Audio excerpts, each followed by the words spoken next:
The title of this video would suggest price manipulation, but I think we need to take a look a little bit deeper than that to get an idea of the overall market influence on the price of gold. And essentially there are two overall markets, one in the east and one in the west. And the difference between those is usually fairly small, but nonetheless influence is growing in the east, and we in the west are losing control. I'll discuss this and much more as we explore.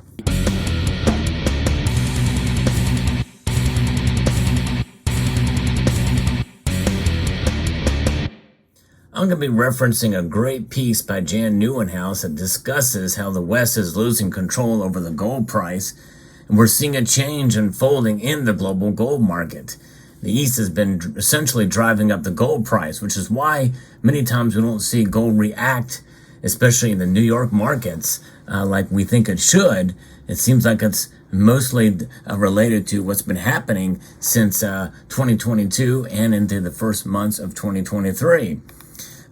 Recently, Western institutional money has been driving up the price of gold in wholesale markets such as London based on real interest rates. Gold was bought when real rates fell and vice versa. But from late 2022 until about June of this year, gold was up 17%, while real rates were more or less flat.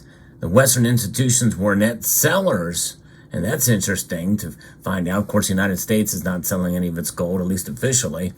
Eastern central banks and Turkish and Chinese private demand, they've lifted the price of gold. Now, for about 90 years, up until 2022, there was a pattern of above ground gold moving from the west to east and back in sync with the gold price falling and rising. Western institutions set the price of gold and bought from the east in bull markets. In bear markets, the west sold to the east. And that is pretty amazing how that has occurred. And he actually wrote a piece about that as well. When we talk about these Western institutions, I think maybe we're talking about the whole totality of the market, maybe, and not so much or as much with central banks, although central banks certainly play a role in the market. If we zoom in, essentially, and take a look at what's been happening from 2006 through 2021, the main reason for the Western institutions to buy and sell gold was the 10-year TIPS rate. And the TIPS rate is essentially the Treasury Inflated Protected Securities. That's what that acronym stands for, which reflects the 10-year expected real interest rates of U.S. government bonds. The physical gold price was predominantly set in the London bullion market and to a lesser extent Switzerland. Gold trade in London can be divided essentially into three categories. Institutions buying and selling large bars, which are 400 ounces. In fact, those are contract size gold bars. I'm sorry I don't have anything like that here. I've got a 1 ounce gold bar to represent that, but sorry I don't have 400 ounces to show you here. And then trading in large bars via exchange traded funds. We know that there is a a lot of derivatives in that market. And then the third is arbitrators buying and selling in London to profit from price discrepancies between the COMEX futures price and London spot. In this sense, London serves as a warehouse for the COMEX futures exchange. And there's some charts to show some of this stuff as well too. But customs data for world traded gold and the World's Gold Council supply and demand data is published quarterly. But essentially what this leads to is what's been happening is a new trend, and this is how the West is losing its gold pricing power. And the correlation between real rates and gold is one thing to note. The TIPS yield axis compared to lower gold buying that we've been seeing, and of course the US dollar gold price. There's been a disparity, a wider difference between the two. From March until September 2022, the TIPS yield rose dramatically, but the price of gold reacted less bearish than the rates model previously prescribed, as London was still a net exporter over the time horizon. The West was still in charge of the price then, but until the third quarter, and came the third quarter. from late 2022 until June of 2023, the TIPS rate was barely down while gold was up 17%. Remarkably, the West wasn't driving up the gold price, as demonstrated by UK net exports, declining Western ETF inventory, and falling COMEX open interest. The UK's monthly net flows, obviously the price wasn't set in London, as the UK was a net seller while the price was up, and so it's pretty much unprecedented what's going on there. But not a lot of people notice because of the complexity of how things are reported, like in the things like the Commitment of Traders report and the like. We also have to take into account gold flows through Switzerland, which is the second largest Western physical gold market and largest refining hub globally. It shows really pretty much a similar picture, according to some of the data that are shown there. And Western ETF inventory, of which the majority is stored in London and Switzerland, has declined over the past 3 quarters. And we look at what is stored like in the COMEX. What's there? Gold there in the COMEX, as well as gold in the LBMA. Western institutions that trade gold outright or use ETFs are dominant on the COMEX futures exchange as well. At the COMEX, we see the same development. Gold's open interest has fallen over the period in question. But what's happening in the East? If the UK and Switzerland were net exporters, who did they sell to? The UK mainly exported gold to Switzerland.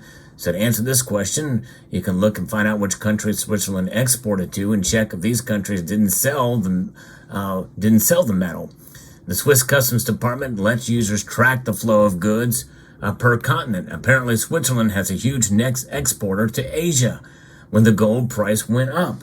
Yes, indeed. So that's where the gold is going. So when Asian countries are buying gold, it's coming through Switzerland. So it wasn't India, though, as the Indians, like most people in the East, are price sensitive. That's why they've been buying more silver. You've heard me cover that on this channel. And they've not been buying as much gold. But like most people in the East they are price sensitive. From October through June, India's net gold imports declined, with the exception of June, when the price reverted. Possibly Chinese private demand somewhat lifted the gold price, although the Chinese are usually price sensitive. Net imports into mainland were surprisingly strong in November and December of 2022, and in February and March of 2023 there. Turkey's net import reached an all-time high in January 2023 when the Turkish lira continued to devalue and the Turks fled to real estate, durable goods, and needless to say, gold. You've heard me cover that topic greatly on this channel for Turkey. Turkey is a special place when it comes to gold. The people are very special. You may remember a video that I did, which really hasn't gotten that many views, but I refer to it often. It's about how people in Turkey are putting gold in their mattress. Yes, indeed, that's right. We talk about putting cash in our mattress here at home, and that's not a bad idea to some extent, but gold is an even better thing to have. But I would keep it more secure than just in your mattress, but as a figure of speech, definitely is a good idea to do. So after January, the Turkish central bank began blocking imports and sold 156 tons of its official gold reserves domestically. That's right, domestically. I covered that on this channel as well too, to defend the lira. No doubt that Turkish private demand, mainly up until January, has had an impact on the gold price. And that is probably why you don't see gold's price fluctuate. Gold is treasured, folks.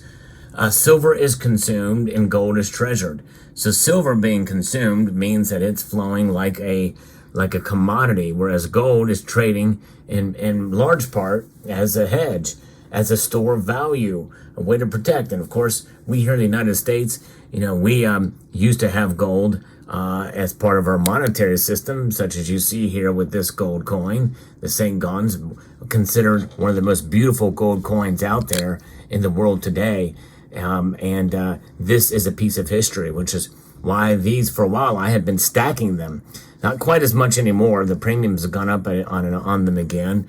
The premiums do fluctuate. I don't know that we're ever going to see premiums go to near where spot price was, but we had an influx of these come in from Europe. You want to talk about moving to the West, a lot of old gold that went out after the confiscation and after in 1933 and the 30s when people moved their gold to Europe to save themselves from confiscation. A lot of that gold has made its way back into the markets, and you could get it on the cheap for a while. But nonetheless, we continue to see the move of a gold's price, and why it's relatively stable but still up there. It does move with what happens in the Federal Reserve and what they say with rates and the like, but not nearly as dramatically. The stabilization of gold's price, I think, is playing a part in this, and it's up there. It is high now.